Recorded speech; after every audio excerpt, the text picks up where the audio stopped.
एक और खबर देहरादून से है, जहां पर आपको बता दें कि विश्व आयुर्वेद कांग्रेस का सम्मेलन परेड ग्राउंड में आयोजित होगा। कार्यक्रम 65,000 प्रतिनिधियों ने कराया रजिस्ट्रेशन।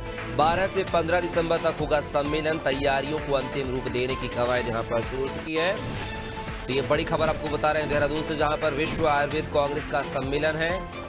परेड ग्राउंड में यह सम्मेलन आयोजित होगा।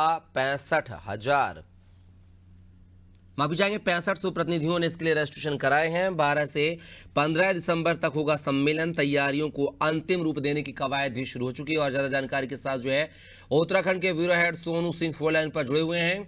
सोनू, बात किया है, उत्तराखंड में विश्व आयुर्वेद कांग्रेस का सम्मेलन होने जा रहा है, जिसमें 6500 प्रतिनिधियों ने रजिस्ट्रेशन भी कराए हैं। आखिर क्या कुछ जानकारी, और कहा यह भी जा रहा था कि सम्मेलन में पीएम मोदी को भी आमंत्रित करने की बात सामने आई थी, क्या कुछ जानकारी है?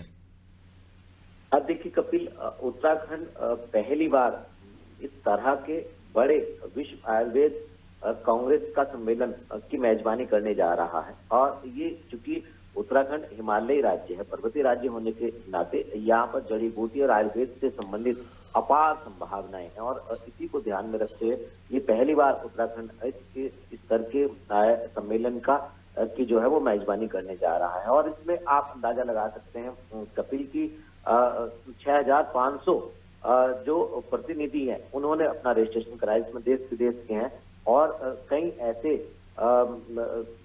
विदेशी प्रतिनिधि हैं जो इसमें शामिल होने वाले हैं। तो आप अंदाजा लगा सकते हैं अलग अलग सत्रों में 12 दिसंबर से 15 दिसंबर तक ये आयोजित होगा। और इसमें आयुर्वेद के प्रत्येक पहलू पर जो है वो गंभीरता से मंथन होगा, अलग अलग सत्र, अलग अलग सेशन में।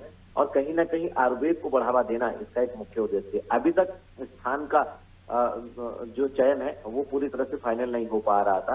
पहले विभागीय स्तर पर ये प्रयास किए जा रहे थे, जहां पर राजधानी देहरादून का जो FRI है, फॉरेस्ट रिसर्च इंस्टीट्यूट, उस कैंपस में इसको कराने जाने के प्रयास किए जा रहे थे। लेकिन चूंकि वो कैंपस जो है केंद्र सरकार का है, वहां से भी अनुमति नहीं मिल पाई, लिहाजा अब परेड ग्राउंड को फाइनल किया गया है। और परेड ग्राउंड में ही इसकी तैयारी शुरू कर दी गई है। इसमें तमाम जो प्रतिनिधि हैं वो प्रतिभाग करने वाले हैं। और जिस तरह से अभी तक पंजीकरण कराया है और जिस तरह से विभागीय स्तर पर तैयारी की जा रही है और जिस तरह से शासन स्तर पर मॉनिटरिंग की जा रही है, उम्मीद ये की जा रही है कि जो सम्मेलन पहली बार उत्तराखंड में आयोजित होने जा रहा है विश्व स्तर का, निश्चित तौर पर इसमें गहन मंथन होगा। और इसका फायदा आने वाले समय में न सिर्फ सरकारी, गैर सरकारी और जो कंपनीज जो है आयुर्वेद के सेक्टर में काम कर रही है उनको फायदा मिलेगा, बल्कि उत्तराखंड के लोगों को भी आने वाले समय में इसका फायदा होने वाला है, ये उम्मीद की जा रही है। लेकिन इसमें जो बात कही थी, क्या इसमें कौन कौन से दिग्गज जो है प्रतिनिधि कार्यक्रम में शामिल होंगे? सोनू, क्या इसकी जानकारी मिल पाई है?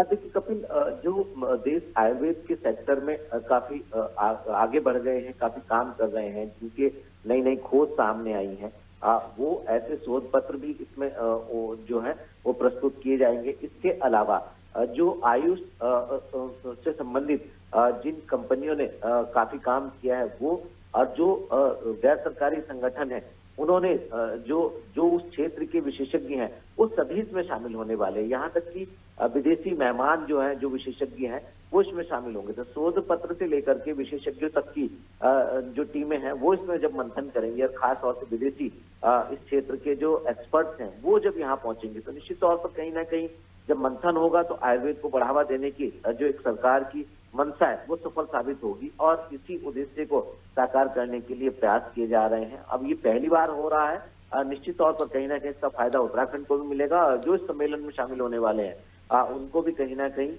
कई बारीकियों से अवगत होने का ये अवसर मिल पाएगा। चलिए सोनू, आप हमारे साथ बन रहेगा, आगे भी आपसे जानकारी लेंगे। तो ये बड़ी खबर देहरादून से थी, जहां पर विश्व आयुर्वेद कांग्रेस का जो है सम्मेलन उत्तराखंड में होने जा रहा है, जिसमें विदेशी मेहमान भी देश में आकर जड़ी बूटियों की बारीकियों के बारे में समझेंगे। चूंकि उत्तराखंड जो है हिमालयन प्रदेश है, जहां पर तमाम प्रकार की जड़ी बूटियाँ मौजूद हैं। आप देखते हैं कि उन जड़ी बूटियों को जो है सम्मेलन के जरिए कितना विश्व पटल पर ले जाया जाएगा, ये भी दिखना दिलचस्प होगा।